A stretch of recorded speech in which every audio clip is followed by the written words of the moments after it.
You know what's worse than not growing? Growing too early with no foundation underneath you. Because if you scale at the wrong time, you don't just waste time or money, but you end up resenting the business you once loved. I've seen it, I've done it, and I want to save you from that path. So in this video, I'm sharing the 3 signs your brand is truly ready to scale, how I experienced each one myself, and what to do next so that you scale with clarity at the right time. Sign number 1, you're ready to scale your brand. You're seeing consistent demand. You know that moment where you stop begging the algorithm to notice you, where people are finding you, sharing you, quoting you, and more importantly, buying from you. That's sign number 1. You've moved past experimenting and into actual relevance. When I started Unmatched, I was still testing the model. Was I doing workshops? Was I doing strategy, content creation, consulting, all of it? But the signal came clearly after a while. Clients were booking me for strategic brand work. They were asking about IP and ecosystems and how to turn their voice into value. And that consistency gave me something to build on. What do you do next with that? Well, you turn what's working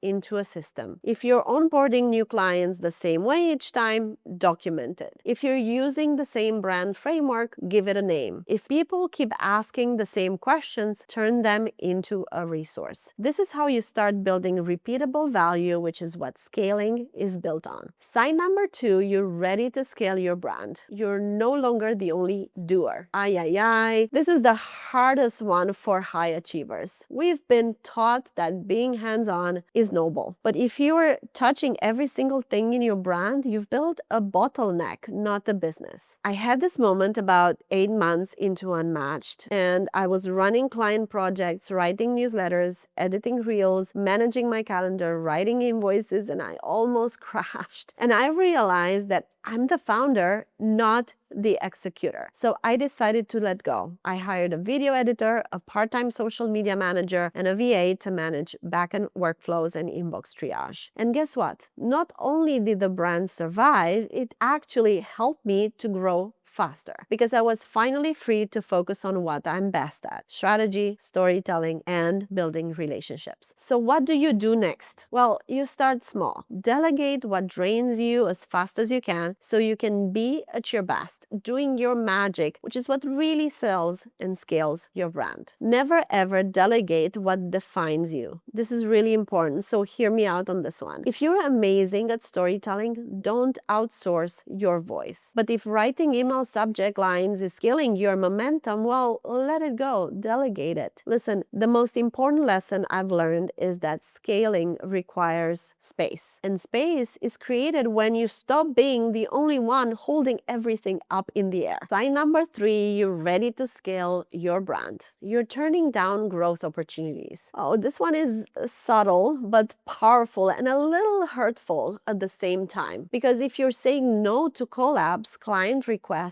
media interviews, speaking gigs, not because you're not interested, but because you don't have the bandwidth, boy, that's a huge lost opportunity right there. And it's not just a time management issue, it's a scaling signal. Let me tell you a quick story. Last year, I got a request from 3 incredible solopreneur founders asking me if I did a group coaching. And at the time, I didn't. But I realized that if this many people are asking for a version of what I do that I haven't even offered yet, I might be missing an opportunity. So instead of continuing to say, no, I don't do that, I started asking, how can I do this in a scalable way? And that's how I decided to build the Unmatched Collective, which is a membership and content ecosystem where I could help more people without burning out on one-on-one calls. So what do you do next? Well, look at your inbox, your DMs, your contact form. What are people asking for that you're not offering yet? Where is demand showing up that you haven't built a container for? That's your scale signal. Now, let's talk about what most people get wrong about scaling. Scaling isn't just about more, it's about more of what works with less friction. More aligned clients, more recurring income, more clarity in your voice, less burnout, less busy work, less reactive scrambling. If it feels chaotic, that is not scaling. Scaling should feel liberating, freeing you from work you don't want to do anymore so you can focus on what you do best. True scaling is when your systems hold the weight of what you're building, not just the effort you put into business. So let's recap. Signal 1, you're seeing consistent demand. Signal 2,